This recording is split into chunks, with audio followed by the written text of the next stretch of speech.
Hi, welcome to Revolving Obsessions.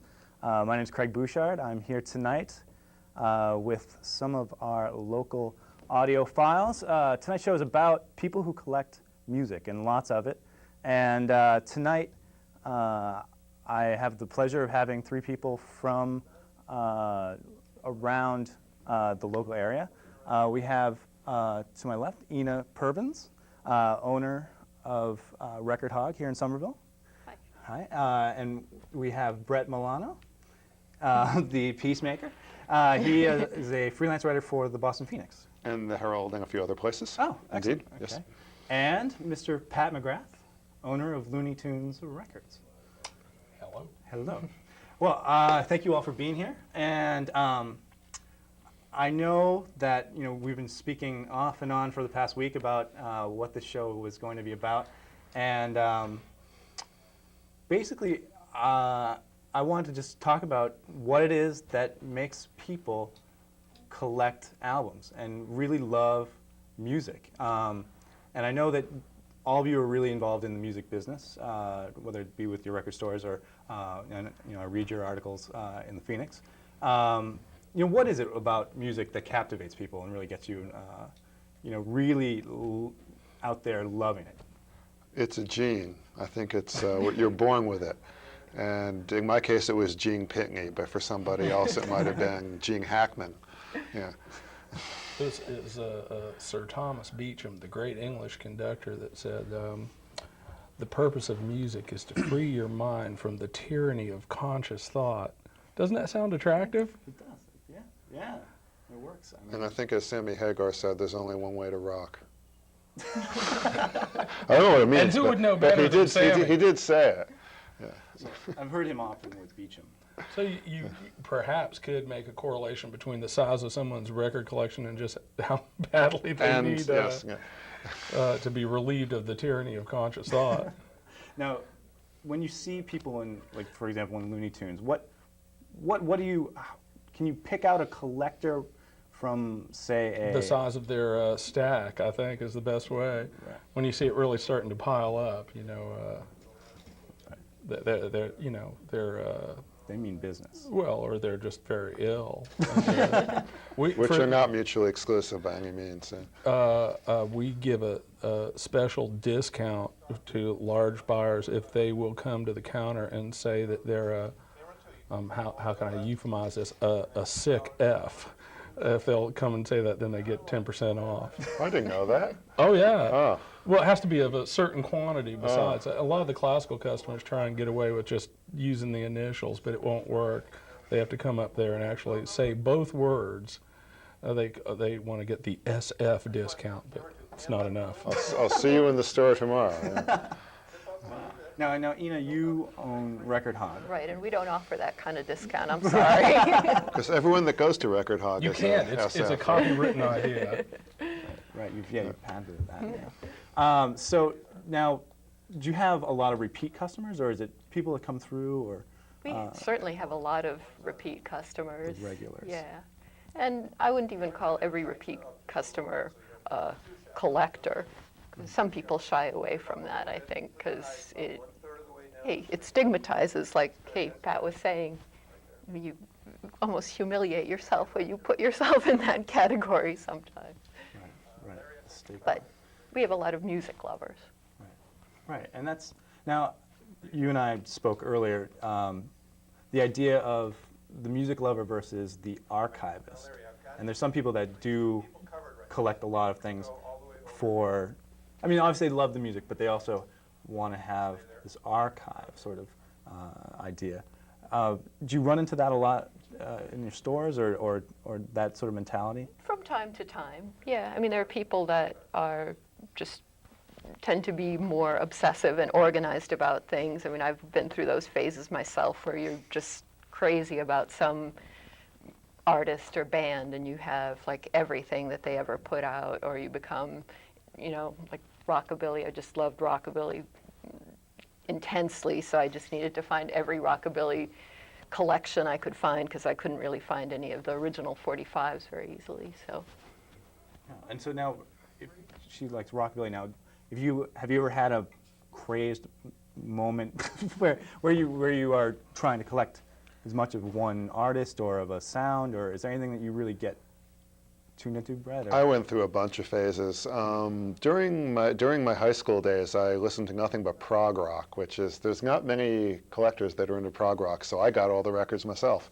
But I wound up getting all these ridiculously obscure progressive bands like Badger and Trace, who are like the Focus spin-off on Sire Records. I bought all these things in the 70s, and most of them were like, it kind of sounded like the same, which is good because it was the sound I was looking for.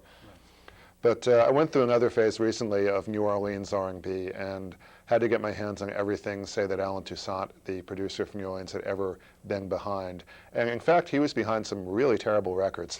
He did the string, Alan Toussaint is the guy that wrote Mother-in-Law and Fortune Teller and some of the greatest New Orleans R&B songs ever. However, during the 80s, he made his money by making some really bad, easy listening records, like 20 science fiction themes and 20 space themes and this whole series of bad records like that. And of course, I had to find them. And I did. Now that I find them, I mean, you know, you're left with a dilemma. Do you want to play them? They're not very good. But, you know, they're there, so in case I ever do. Where do you find them? Like on online services, not eBay, but there's one like eBay called Gem where they sell you can actually like buy them, you don't have to bid on them. Wow. Well, so now that's another interesting facet of collecting now, is the idea of, you know, the hunt. Wait a minute, you didn't ask me what I'm obsessed Oh, I'm so sorry, Mr. McGrath. All right. No, don't be hurt. Don't be hurt. Now, I'm We sorry. wanna know. We want, yeah, When lay you out come to all my the house, I accessories. just want every damn record there is. That's true. That's true. That's it. Yeah. All right. And he's got every damn record there is. I'm missing 6. So you should be the record hog. I am. So yeah, I've seen the collection, and it's outrageous how Yeah, much It's a mess. it's. But you've got Katrina to clean up. Yeah, it's true. So I just need somebody to shore up those walls, and right. I'll be fine. Right. So do you keep yours in alphabetical order? In theory. Like, what if you get a new record that begins with M? You know, you've got to like expand on either side, and Well, it's a constant. Filing is an ongoing and never-ending very hard. process. But there is some method to the madness. Yeah, if you can get around to it, but you notice there's as many on the floor as there are on the shelves, so Right. it's a never-ending.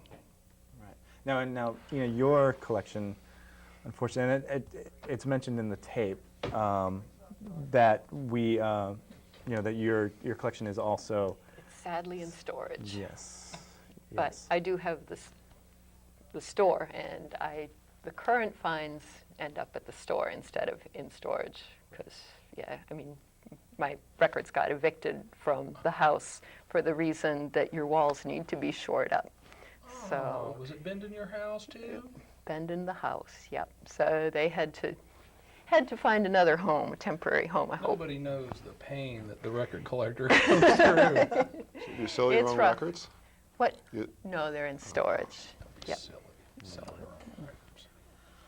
The private stash is sacred. Yes. Oh, Well, I think actually we are going to be going to a video of a friend of mine, Perry, and he was nice enough to allow me to go to his place and check out his collection. And I don't know if you're friendly with Perry. He's a good friend of mine, and he was one of the people that supported me in this habit back in the old days. An enabler. Because he would give me a lot of these prog rock records that he would never listen to in a million years. Yeah. Right. Right. Well, no, prog rock. I'm sorry to go back to it, but before I go to the video, just for example, what is Art rock, progressive Art rock. rock. There's a certain species Like of King people Crimson that. type? Yeah, there's people like in high school that only listen to Yes. And most of these people are now like homeless, you know, but however,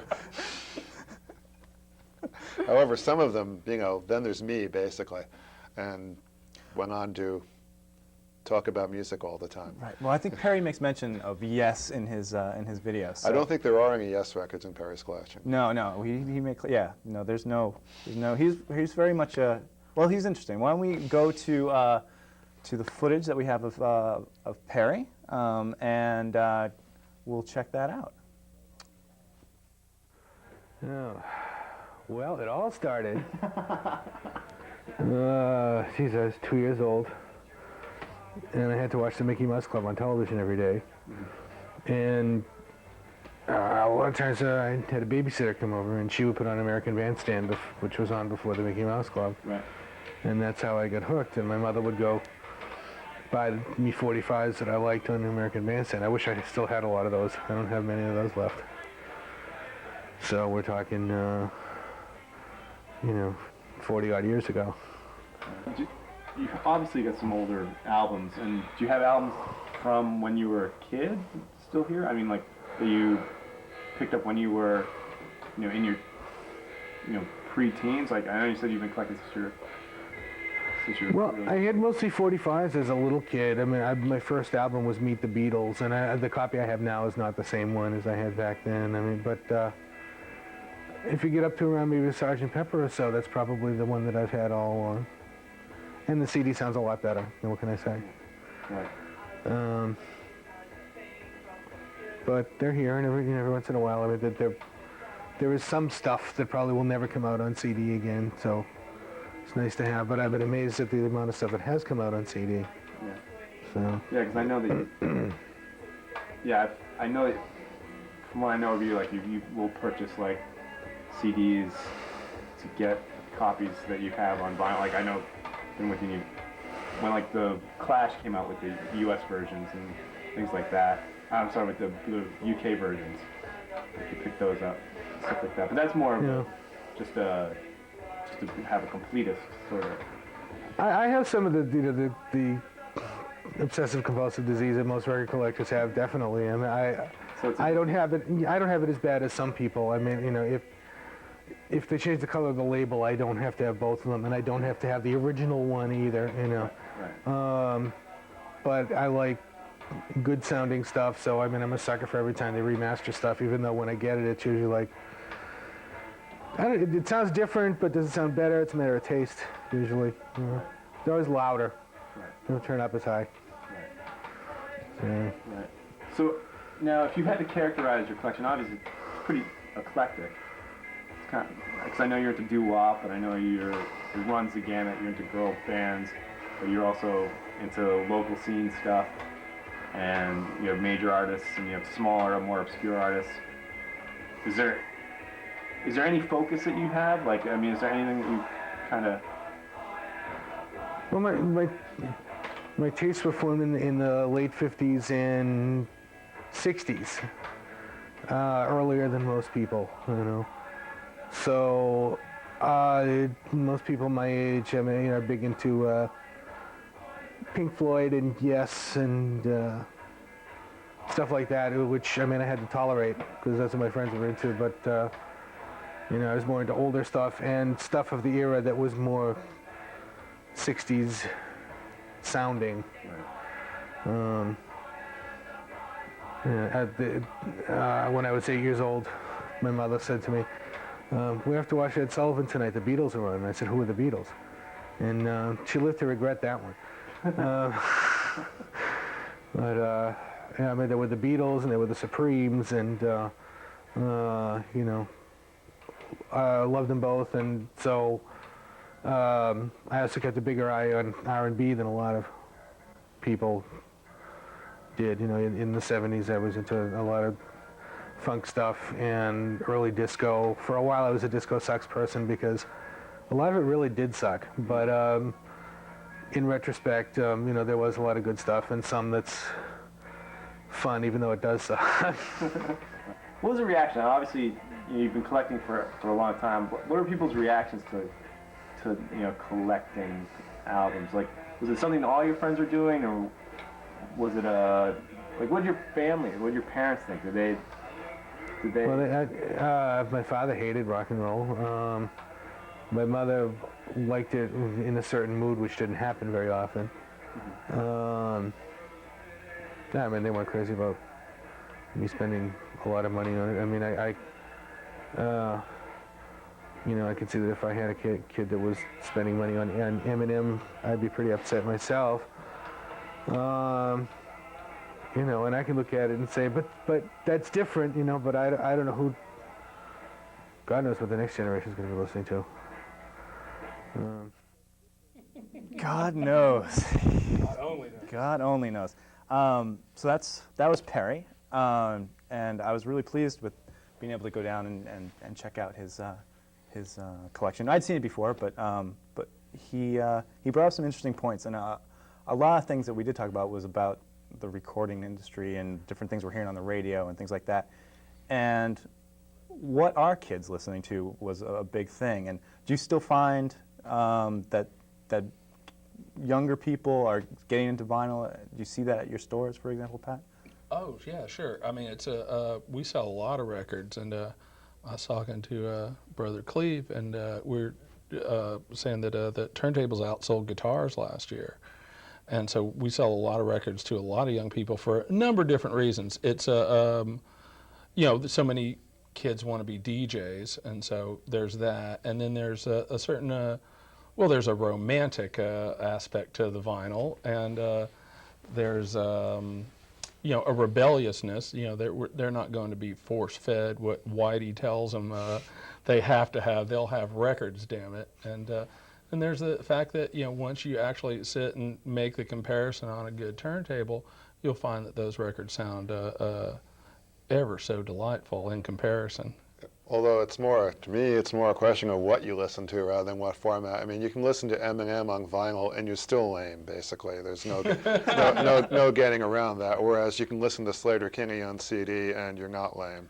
I think comes down to. But if you're going to listen to Eminem on CD or Eminem on vinyl is just a fraction less lame. What corner of hell do you want to spend eternity in?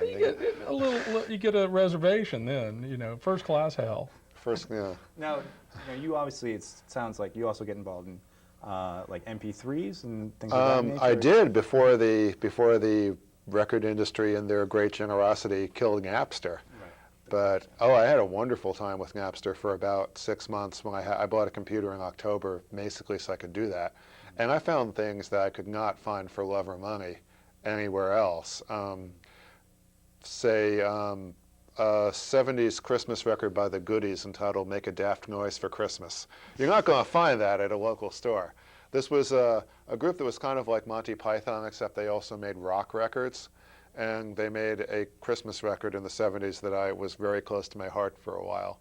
And I was not going to find it anywhere but Napster, and now it's on all my mixtapes I make for friends. Wow. Now, did you find it difficult to break away from the computer? Does it feed the same sort of, I don't know, things going on to the obsession, basically? Yeah, I mean, I've got basically like maybe 200 CDs I made when Napster was up that I've still got to get down and actually sit down and listen to now. But I've got them.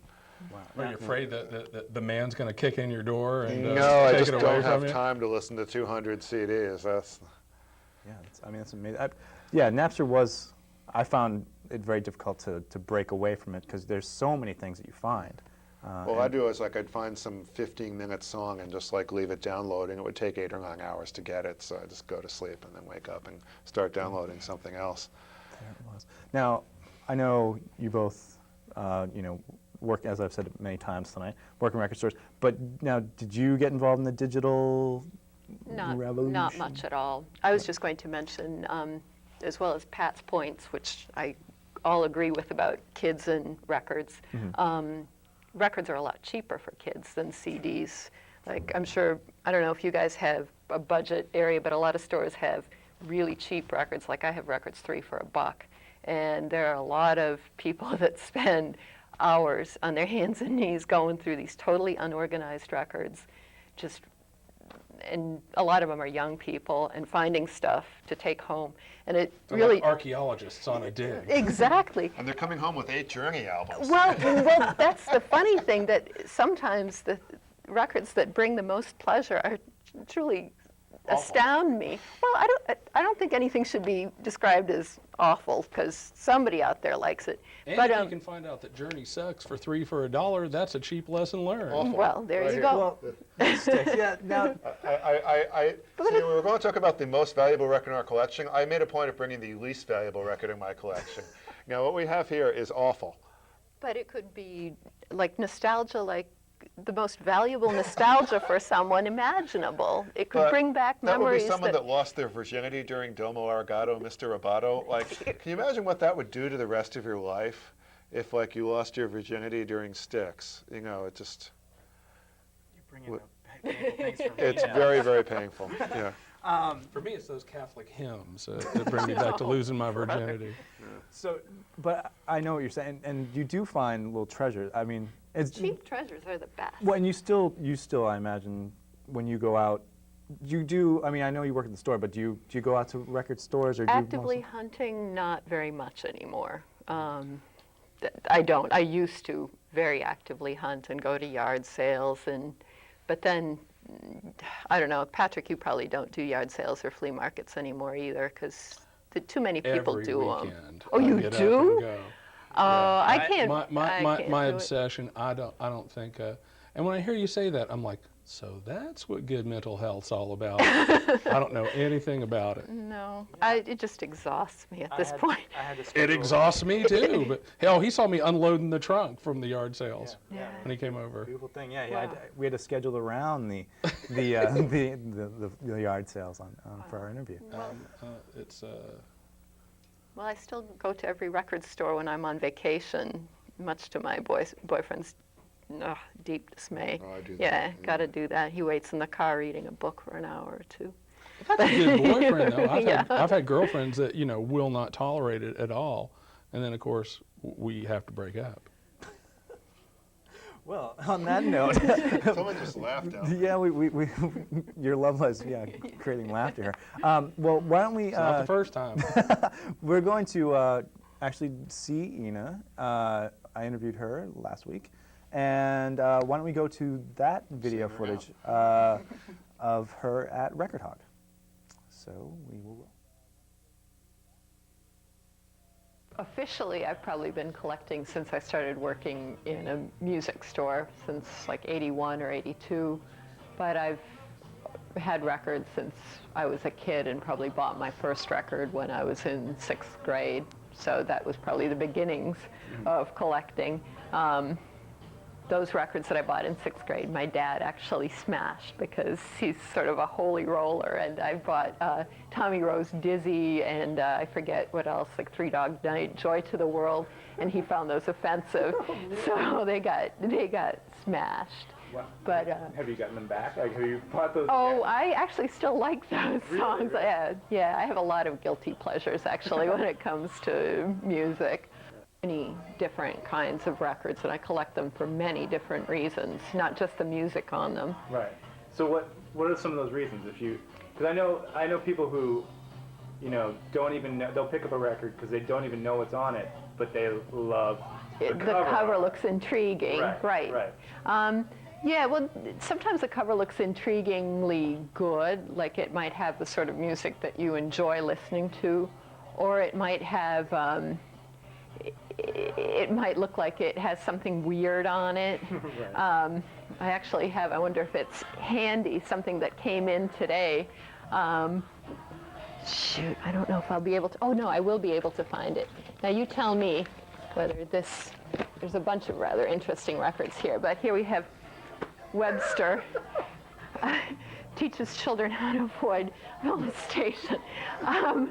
So, I mean, you see something like this, and I can't say that I'm that excited about listening to it, Right. but I mean, you kind of almost got to take it because you want to show somebody. Exactly.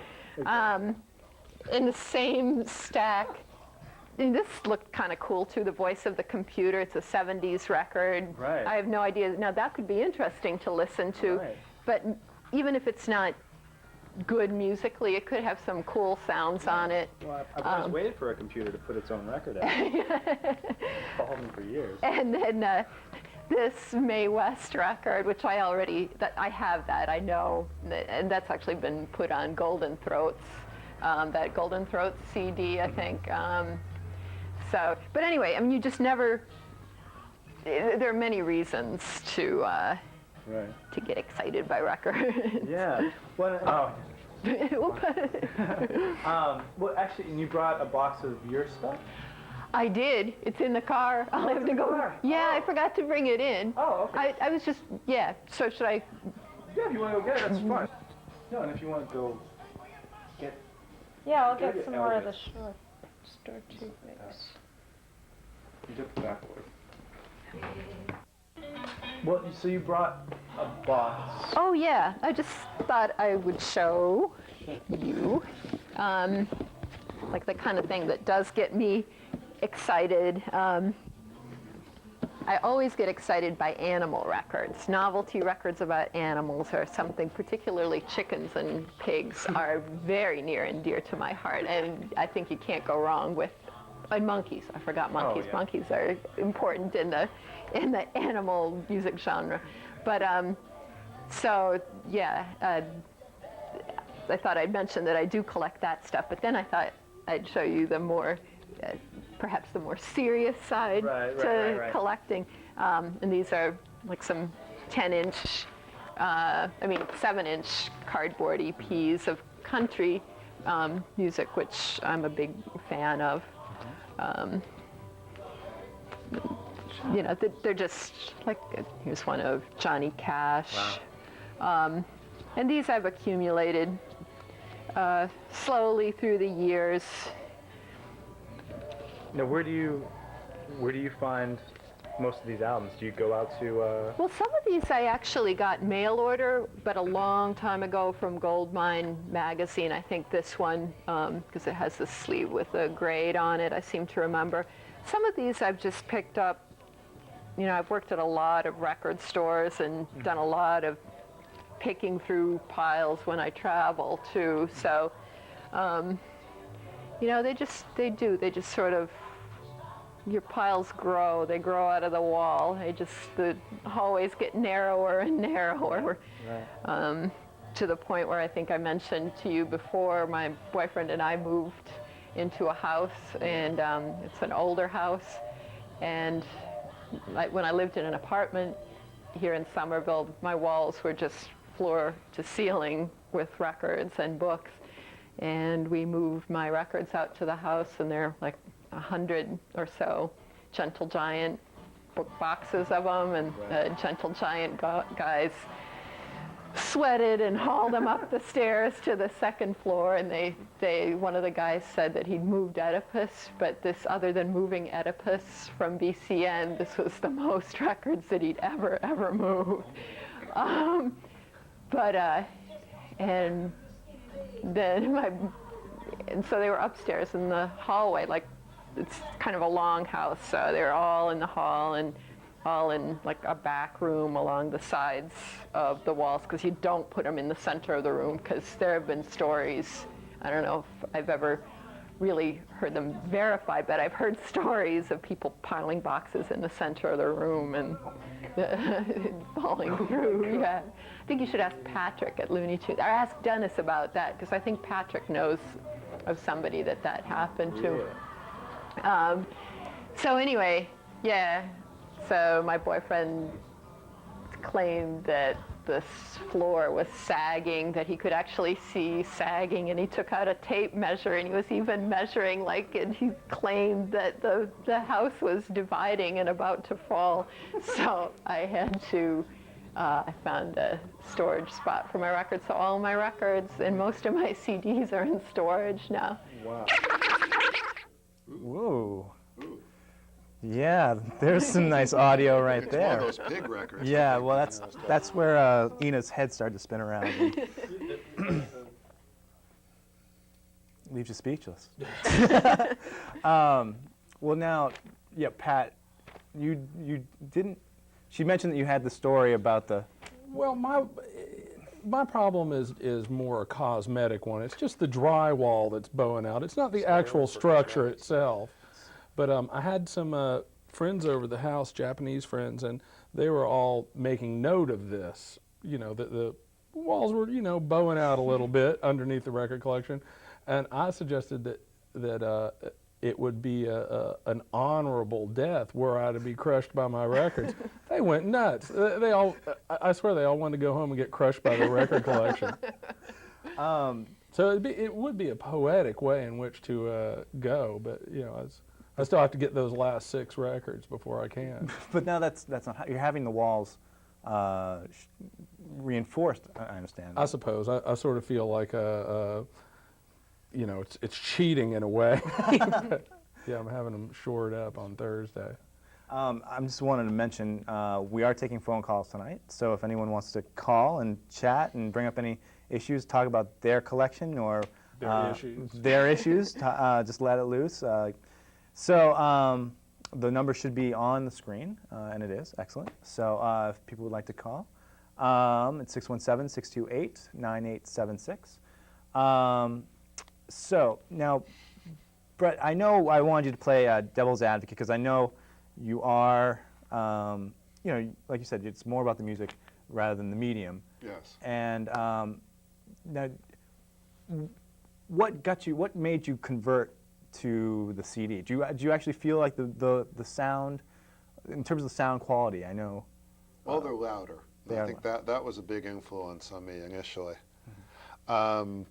Yes, I found that if the CD is done properly, like meaning they're not using a master tape that bugs have eaten or anything like that, the sound can be incredibly vivid and just sharp, and you are standing inside the music. And that's what CDs are for. It's not that every CD can do that. But I certainly have had that experience listening to CDs where I was transported inside the music itself. And that seems to be what the music is supposed to do. I mean, I know when I went over to your place, the music that I listened to at your house was fantastic, and it did really transport me to.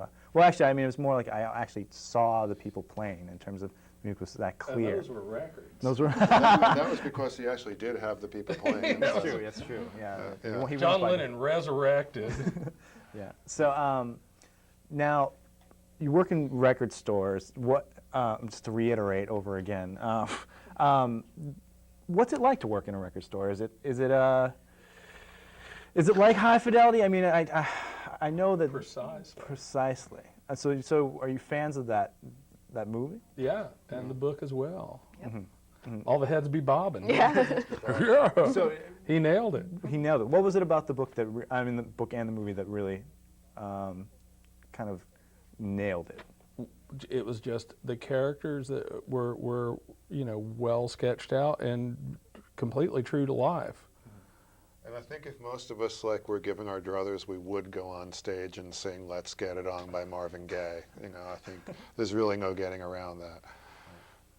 Now, do you see characters? Have you worked with characters similar to the people at? Most of my friends, actually. Are Similar and a whole lot worse. really? Definitely a whole lot worse. I mean, those were all cuddly, Hollywood warm characters, and Well, sane. we're all cuddly, warm characters. That's why we're here. But you know, you could. Yeah, you on could the other hand, the ones that he wouldn't interview. You know. oh, you could have. I could put together a very. I'm sure y'all could too. A panel of record psychotics that would be just foaming at the mouth, you know, eating cat food and clawing at the cameraman, and maybe next week. I Yeah, don't know. that's a good idea. I think that's a good idea for a show. So, I'm thinking names are appearing in my head right That's the away. name of an album, Eating Cat Food and Clawing at the Cameraman. I think that. Yeah. That'd be good. I want to see him on. so now, do you, with the with stores, do you ever have people come in that, like there's the scene in High Fidelity where they want some particular album and they need it like they're jonesing for And it. you but torture And you them? torture them, yes. I don't know that I've been known to torture, but I will admit, and this is a shameful admission, I probably have sometimes made things disappear from the hold pile, not at my store, but in other places. Like if somebody holds something and there it is, and it's tempting, tempting, tempting, and they haven't come for it, it might just Go to your disappear. That's house? evil. That's evil, but Oh, it's true. But that's a evil, good but record, like- understandable. What if they come in looking for, like I just called to say I love you by Stevie Wonder? You would sell you would sell it to them. I wouldn't torture anybody, I don't think. So I the can't Woman recall. in Red soundtrack. I kind of like that song. I wish they'd pick something more detestable. But I used to have a partner, and one time somebody came in to buy a Pat Metheny record, which we had for sale. But that didn't stop him from breaking it in the guy's face. He's retired now. Kids, don't be afraid. Wow. Only Pat Metheny. I mean, there's plenty of worse music than that.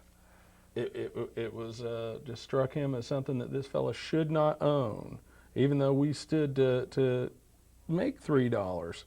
Wow. So he He just broke it right in the fella's face, and Well, he saved him. and the guy said he'd been looking for it for several years. Well, on that note, we're going to You go. remember the fellow I'm speaking of. We're going to go to Mr. McGrath. We went to go to the footage that we have of him, the interview I had with you on Saturday. The naked footage? The naked footage. All right. So, children, it's time for you to go to bed at this point. So, without further ado, let's roll that footage.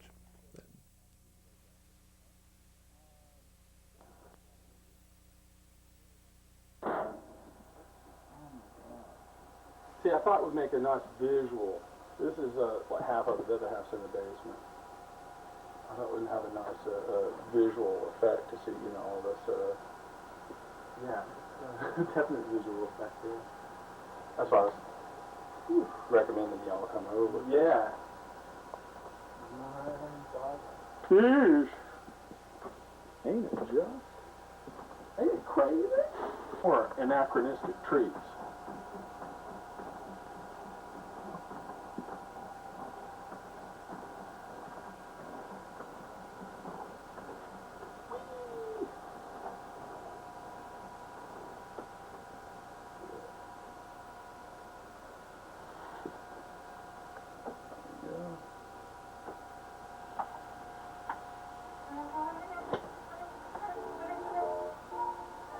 The great Misha Elman. And dig this. Old style volume control.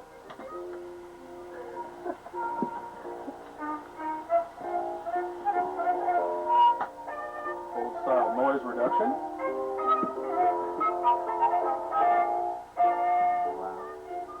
Has a charm, doesn't it? No, it has a definite charm. I've lots of 78s in the basement too.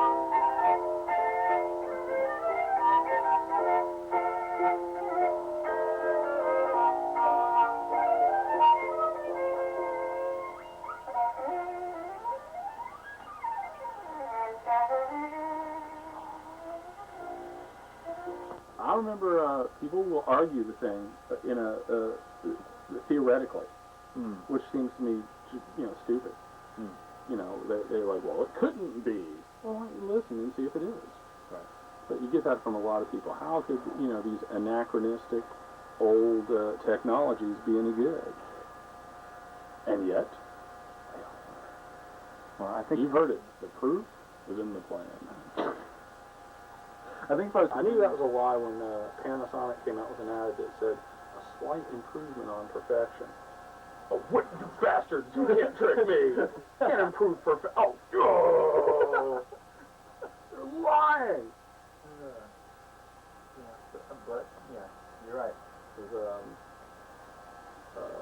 guy's name that did The Simpsons? Matt Groening. He said that shopping for CDs was just as exciting as buying razor blades. And I agree with that. There's just no romance to it. And you get the big picture. Look at that.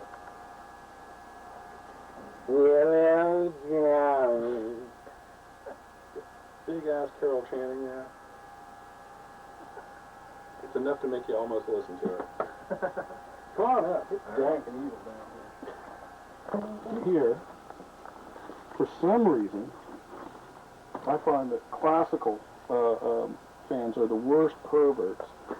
I bought this collection and I pulled out some of these records, and the guy had put nudie pictures and off-color cartoons all over his records, and somehow that added to his enjoyment. Yeah. So this is definitely a archived material, I think. Yeah. And some of it just doesn't even seem to make any sense at all. The things you find in records. And these are all classical albums. Oh yeah. They're the worst criminals, the worst perverts. Wow. Well, you always hear about it on the street. Yeah, it's in dark alleyways. You don't want to run into a classical fan back there because It all goes wrong. It was a classical record deal gone bad. I think that's how many of these things actually. There's another one in here that's just astonishing. Something. You can take it out of the bag if there's glare on it.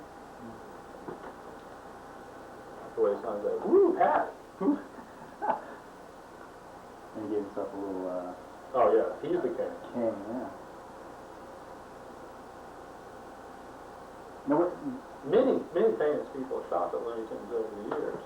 One day I did a window outside of all Ed Ames records. I don't know if you remember Ed Ames. He just played Mingo on the Daniel Boone show, but he was a recording artist. One of the Ames brothers. I think they're from Milford, I'm not sure. But anyway, he was just corny. You may have seen him. There's this famous bit on Johnny Carson from the 60s where some guy's throwing a tomahawk and he hits the crotch of the dummy. They'd always replay it. That was Ed Ames. Anyway, so I did a whole Ed Ames display in the window, and all of a sudden I hear a knock at the window. I look out and there's Stephen King going like this, at the window display. Wow. He comes in and, Ed drew him in to shop.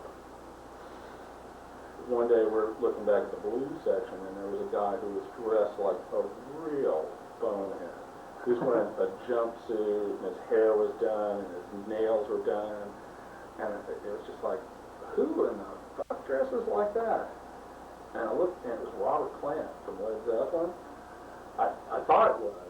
I said, well, he's English. I mean, nobody but, a rock star dresses like that. Jumpsuit. I was like, can I help you? And it's like, no, I'm all right. I was like, hey, Robert Plant. That's right. And he was a charming fellow. Hung out for about a half hour, just gabbing, telling us stories and stuff. Wow. And, Were you there alone, or was this? no, there was the guy who drew on the bags was there. Oh, was he excited? Was he a Jeff fan? Well, we were just like, this is almost not like a real deal here. This is surreal. We're sitting there chatting at the counter at Looney Tunes with Robert Plant. This is odd. Yeah. But enjoyable. Yeah, I'm sure. Not an unenjoyable experience.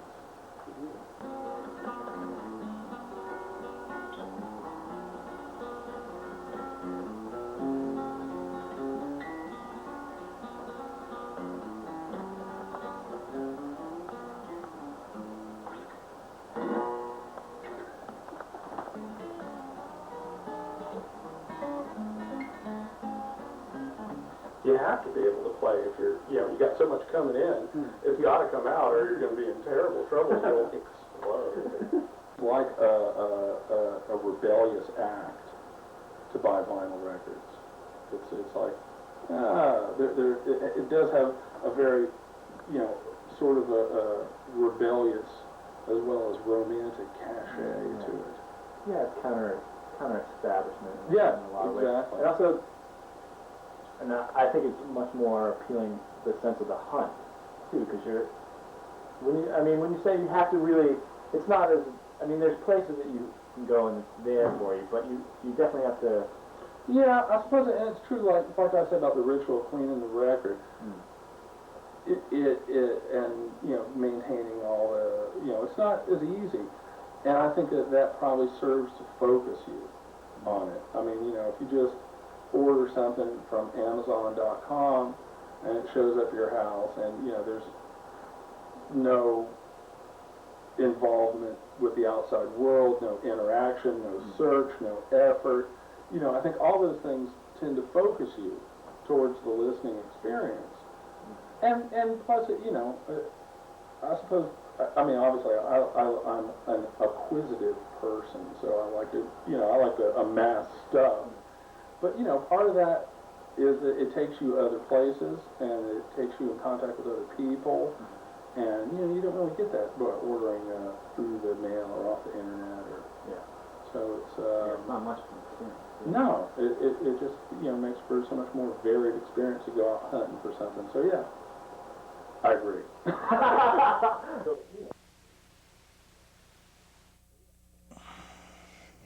All right, well, I heard a cuss word in that. there was a cuss word. We didn't even have a disclaimer, I tried to bleep you out.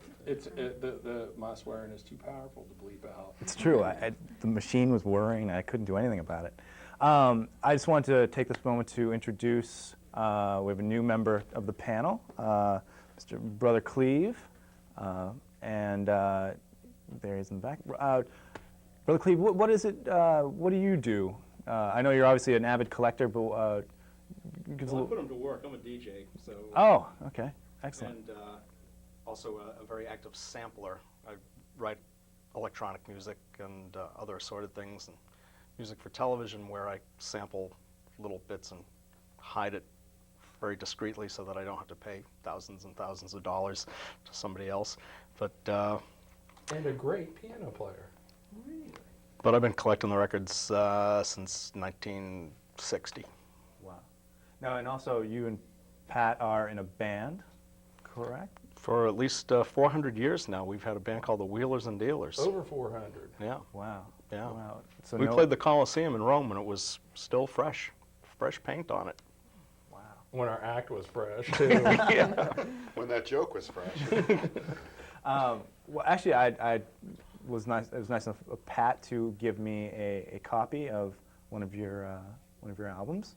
Or the single. The single. I'm sorry. Did you listen to that? My mother, my sister, my wife. Right. And Song about confusion. what was the other one? Out of the Frying Pan into Desire.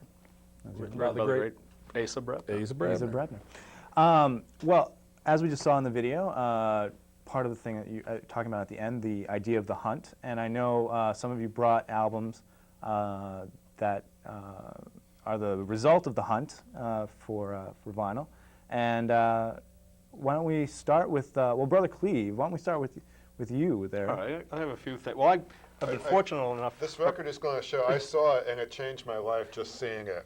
It's All like, right, I'm going to show a couple first, though. Just Yeah. I'm going to warm them up for that one. or that one, you got to be warmed up for it. I've been fortunate enough to spend the last 25, 30 years or so on the road, back with the Del Fuegos in the 80s and Barents Whitfield and Combustible Edison. And, He's a wonderful piano player. so I get to go to record stores all over the world. Like recently I was buying Russian disco records in Moscow, which are pretty beautiful. But one thing I found in Mexico is luchadors, singing luchadors, masked wrestlers in Mexico, lucha libre being the favorite sport of Mexicans. They not only make movies, they sing. And La Mascara que Canta is one of these masked Mexican wrestling singing records, which doesn't have any wrestling songs on it. One of my other favorite things, if God is the ultimate puppet master, then why can't we have Christian ventriloquist records?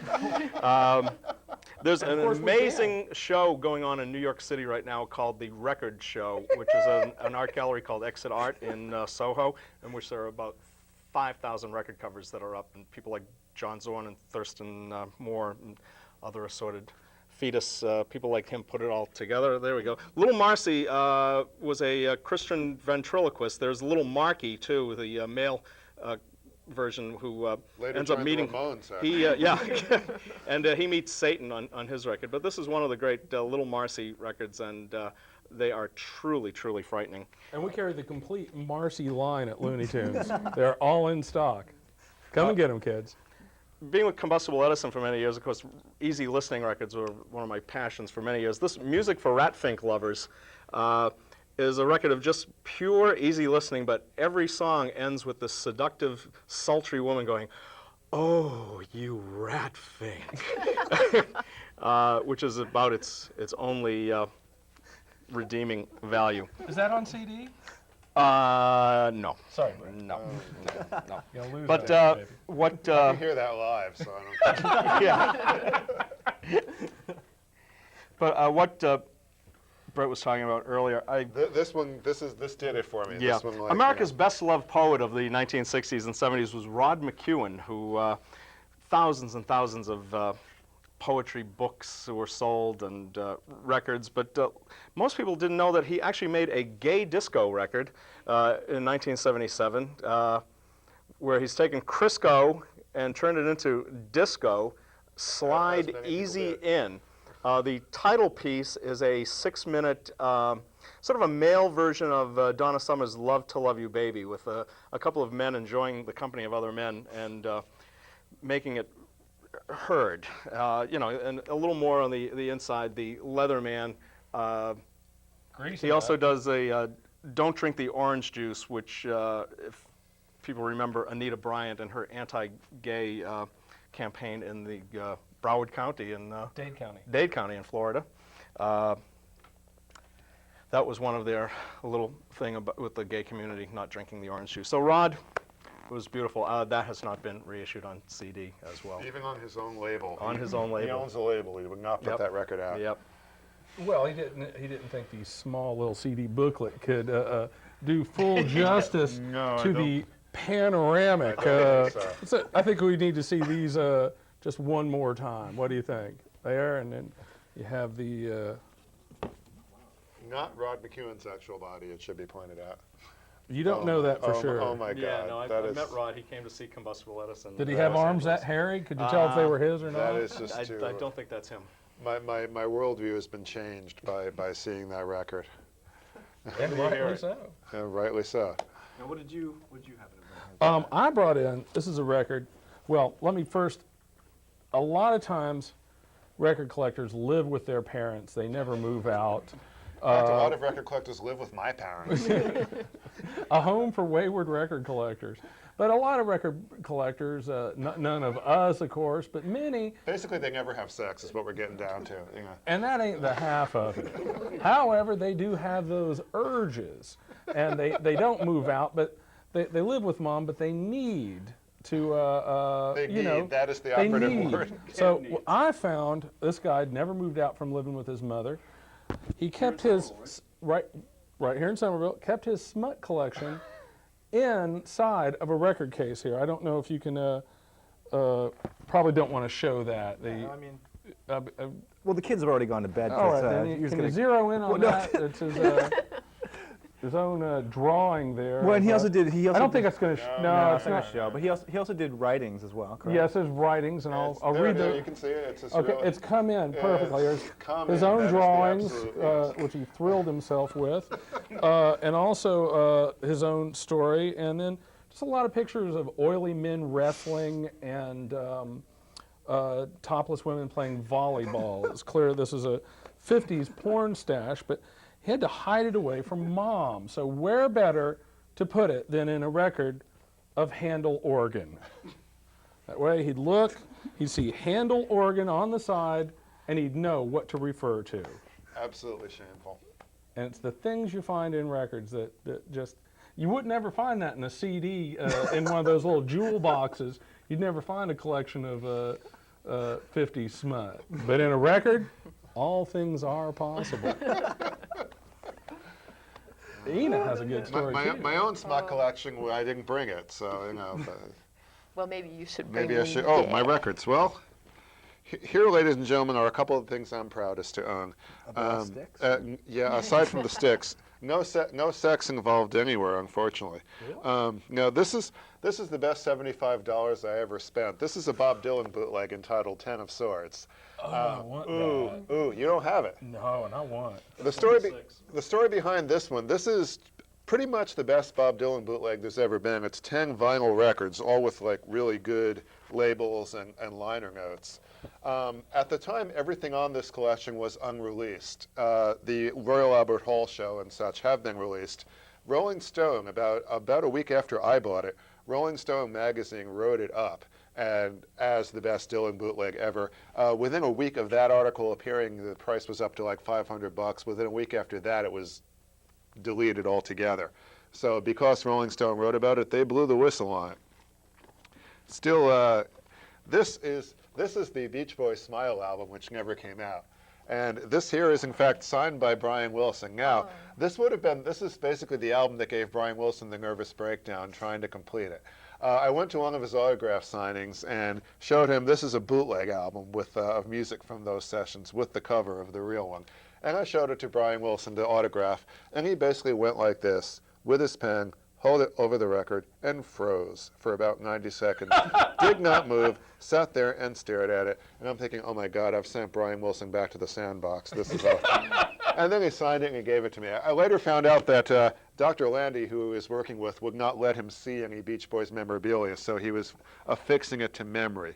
So cool. Yeah.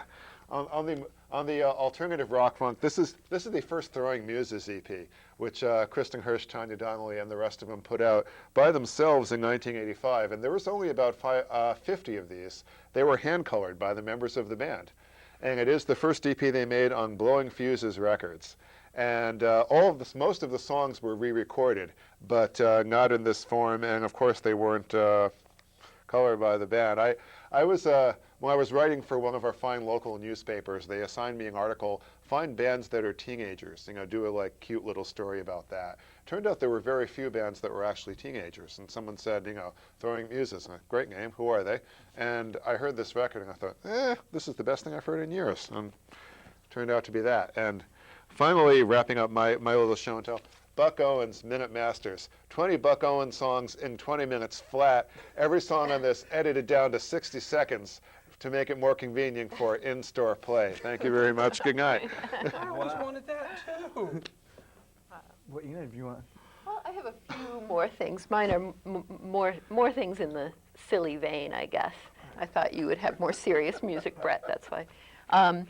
This is the sinister side of collecting records about animals. It's called Secrets of Varmint Calling, which is made for hunters, and it's all sounds of small animals in distress. And it's kind of funny, but it's actually also truly kind of disturbing.